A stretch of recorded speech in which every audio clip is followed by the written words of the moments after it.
Hey, what's up, guys? John here. The great housing market reset is ahead of us. Redfin is now predicting that there's going to be this great housing reset. Housing makeup will shift further away from the nuclear family, with more adult children living with their parents. We also expect more friends to pool resources to buy homes together, often with prenup-style agreements. And we expect high home buying costs to make families smaller. In 2026, with nearly $1 trillion in multifamily loans that have to get refinanced this year, 2026 could mark a turning point in the U.S. housing market. rents are grinding down in most metros all throughout America. New data shows the cost of rent here in the U.S. is actually dropping. Denver is seeing some of the steepest declines in rental prices nationwide. In Los Angeles, it's 4 years in a row rents are going down. It's no surprise Los Angeles is one of the most expensive places to live, but there is some good news for new tenants. That's right. Rent prices have dropped. Rents fell last month in 9 of the state's biggest cities, including here in LA. We've had 1.2 million apartments built between 2020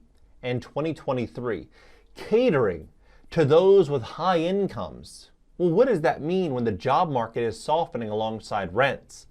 Well, it means big pain is ahead. And in this video, I'm going to show you exactly what's happening in markets like Los Angeles, Nashville, Atlanta, and many others, and where I think the big opportunity is. Please hit the like button. When you do, YouTube will share the content, educate more people about what's unfolding. Take a look at this. What the job market freeze means for workers and employers. So, for years, living in a place like Los Angeles meant great nightlife, great job opportunities, friends, going out and living the best of the best for American life, right? Like everybody wanted to be in California dreaming. But with heavy regulation on both business owners and really employees across the board, everyone's been regulated. And it's forced a lot of people outside of California. Look at this. If you make $100K, $100,000, 5-6 years ago, that was considered, rich, well-to-do. Now, $100K is like $6,000 in LA. They're taking, 34% right off the top of your money. Now, when you look at this number, and then you look at multifamily, what's happening in multifamily, it's unbelievable. You can buy this building, for example, for $100,000 a unit. $100,000 a unit in Boyle Heights. That would have sold in 2 seconds flat in 2022. Like, you wouldn't have had that opportunity. Now, they can't find a buyer at $100,000 a unit. $100,000 a unit, they can't find a buyer. This building here, this property, a large building, 60 units. They've already dropped the price by $4.45 million. The owner bought it 10 years ago. They bought this building 10 years ago for $9.95 million. They're saying right now, look, I'll lose $2 million. Somebody please take this building. Somebody take it. Nobody wants it. $2 million they held it for 10 years. Los Angeles real estate, everyone says, always just goes up. But in multifamily LA, when you look at this climate we're in right now, nobody wants to be in LA. Nobody wants to invest in LA as a landlord, willingly, unless they have a real edge. And right now, people are looking at the red tape and looking at the risks, and you know what? It's not for me. I think rents are going to continue to soften. Job opportunities are going to continue to decline. Why would I buy? Right? So these investors, they cannot get out of these properties. Like, this just kind of shows the climate. This property here, ready to go, housing, hospice, medical school on Figueroa, $2.1 million. They're asking $110,000 a room. Now, initially, the owner ran this place as a hotel. Then the city of LA said, look, you can't run it as a hotel anymore. You're not allowed. So they own this building, running it as a hotel. The city says no. They're forced to remove all their signage. So the owner says, okay, fine, I'll lease it to a nonprofit. The nonprofit paid $200,000 in lease payments, upgrading the property for its intended use. But then they lost funding and they were forced to vacate the property. They turned a 21-room hotel into 7 larger rooms with 1 dedicated community bathroom shower area. So they basically gutted this building. Then they declared bankruptcy. The owner's stuck with this building that at one time was probably worth millions of dollars, now worth who knows what, with the amount of capital improvements you need to put in to bring this back to life, right? This is the climate in LA, but it's only getting worse. I don't think this is the bottom for Los Angeles. I think the bottom is probably, ballpark, probably 24 months out, 12 to 24 months. I think they're going to continue to grind the residents down further and further and further. Taxes, I think, are going to keep going up. Insurance is going to keep going up. The job market, I think, is going to continue to get harder and harder and harder on white-collar jobs. And it's going to make less sense for most people to live in LA because it's just the cost doesn't really make sense. The regulation, taxes doesn't make sense. They're going to continue, I think, to move to more economical locations, right? So you look at this. The debt maturity wall in 2026 wave challenges, opportunities. They're saying it's about $875 billion that has to get refied this year, right? In the next 10 months. $875 billion. They're saying no, it's $936 billion is what is going to mature this year. Now, when people are borrowing money and they're thinking rents are going to go up 10, 15, 20% a year, and that was the normal. That was the norm in 2021 and 2022. And now rents are going down. Rents are going down. Apartment rents just dropped to the lowest level in 4 years. So rents are going down. Insurance and taxes are exploding. Vacancies are rising. And there's tons of competition in most markets. So people are offering 2, 3, 4, 5 months free rent to fill these units. So where's the opportunity, John? Like, how does this whole thing shake out? Well, I'm going to get to that because I think this opportunity is going to be bigger than the opportunity in buying during the GFC, which is a really, really big statement. But I believe that's what's going to happen. But it's not going to be for everybody. So how much commercial property insurance has it increased? 20% in 2023, right? So the surge driven nearly 40% increase in construction material costs, 20% high inflation. So insurance is going to keep going up. LA, you saw what happened the last couple of years in LA. It's just been one insurance disaster after the next. They're going to push these costs on to the policyholder. Here's a great example of this. This couple, they bought this property, looks like a beautiful home. They used to pay $500 a month to insure this home in Agoura Hills. Now it's $3,500 a month, $44,000 a year. $44,000 a year to insure that property. And years ago it was $500 a month. Imagine what that would mean if you had a 10, 20, 30, 50 unit apartment building.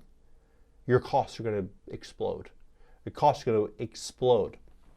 Now, as this is happening, the big opportunity, I believe Wall Street and vulture funds are going to pounce on this.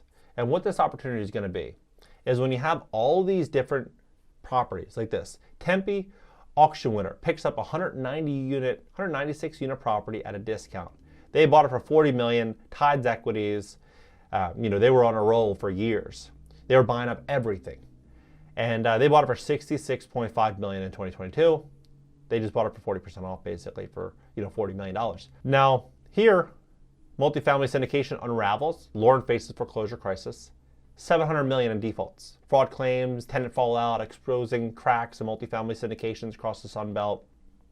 Here, foreclosure complaint filed against Elements on 3rd Tower. This is St. Petersburg. People who lived at Elements on 3rd apartment complex say they dealt with everything from maintenance issues to possible water shutoff that could have resulted in needing to find a new place to live. Now a foreclosure complaint has been filed against the complex's owner. So here, all these different properties are facing foreclosure or they've recently traded. Another apartment complex, 269 units. So this is different than the other property here for 196 units, same owner. So they're losing a lot of property. Apartment giant bought over 15,000 units across Texas in 2022, but losing them fast. Now, what I believe is going to happen, AMCO declares initial liquidating distribution and provides updates on pending transactions. 12 properties, approximately $680 million, and $30 million non-refundable EMD already in place. Now, what I think is going to happen, imagine you have, let's just say, a pool of capital. Let's say you have $10 billion. You have $10 billion. you could do one of two things. If you're saying, I want to buy multifamily, you can go out there and look for some good deals and buy them. Or you could have a real strategy. And you could say, I'm going to take this $10 billion, I'm going to put 50% down on $20 billion worth of real estate in one hyper-focused market. So let's just say it's Austin, Texas. You're going to buy a lot of distress in Austin, and you're not going to increase rents to market level. Instead, you're going to buy it at your lower cost basis, and you're going to decrease rents to blow out all of your competitors. And you'll do that to put even more pressure on everyone else trying to stay alive. And so as you're putting more pressure, and maybe you drop your rents 15% below them, 20% below them, it's going to force them to either get an emergency line of credit if they can, or to sell. If you're doing this at scale and you're buying thousands and thousands of units in one specific market, it's going to allow that fund to be able to gather market share. And so they're going to continue to ramp up their acquisitions at a lower cost basis, continuing to put more and more and more pressure on smaller operators. As they have this inventory and they control the market, then they can increase rents 30, 40, 50%. And then they control it all. That's what I think is going to happen. I think we're going to start to see a lot of mom and pop operators and investors in markets, small markets like Los Angeles, Austin, Nashville, all of these markets, from big operators to small operators, feel the pain of this consolidation of multifamily. They're going to feel the real pain of it. And I think there's going to be a lot of money to be made for those that are, either fully paid off properties or very low leverage, fixed rate debt, or they're built to survive a storm. Like this property here, this was owned for 37 years. 37 years. I could promise you, the owner that bought this property never had an intention of selling. You hold it for 37 years, probably thinking it was going to be a family property, pass that from generation to generation. They're selling, right? They're not the only ones. So we're walking into a massive restructuring in the housing market, and it's gonna be unlike anything we've even seen, during the GFC. GFC, you had, Blackstone formed Invitation Homes. They've acquired tens and tens of thousands of single-family homes, and a lot of Wall Street firms stepped in buying single-family houses. But it pales in comparison to the amount of development, the amount of debt that is sitting right now that is going to struggle in this climate. When you got 1.2 million units in 3 years that developed and that's just 2020 to 2023. The last couple of years, wouldn't surprise me if that number is 1.7, 2 million units built since 2020 to today. And when people are losing their jobs, do people go to the units, the new constructed units that were just built? No. They downgrade and they move in to studios, right? They move into the affordable solution. They go and say, look, I'm going to forget the dog walker. I'm going to forget the gym, the 2 pools and the spa. I'm going to forget all that for $2,500 a month. Let me get this studio for $1,100. Let me get this 1 bedroom for $1,300.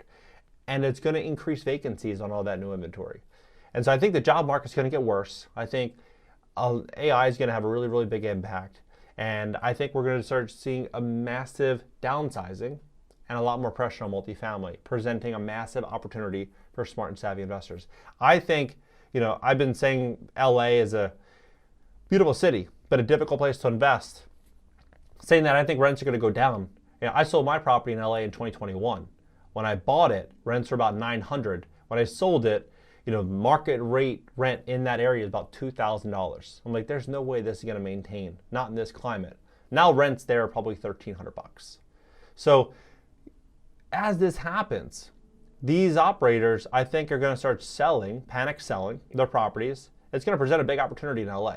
I think LA to buy multifamily is going to be a great place in 2028, 2029, because there's just going to be, I think, a lot more pain, a lot more distress, a lot more challenges coming for business owners.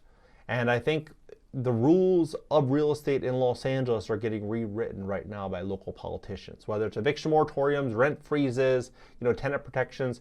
They're going to continue in this direction. But in the next couple of years, 2-3 years, you'll be able to underwrite this risk into your offer, right? I think we're going to start to see some real opportunity in LA 2028, 2029, but definitely not now. My personal opinion. But I think we're going to start seeing a lot more opportunity in the short term in places like Austin, Texas, and all these other markets.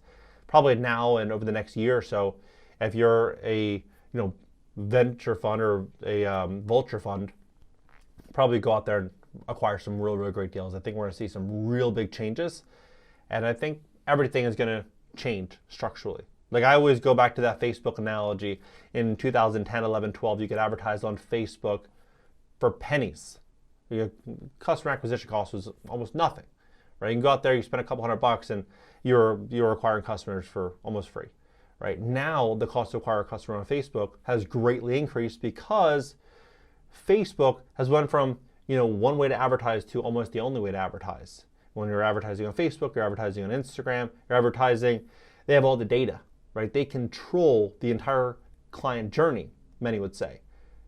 The same thing I think is going to happen in multifamily real estate. Same thing is going to happen with housing.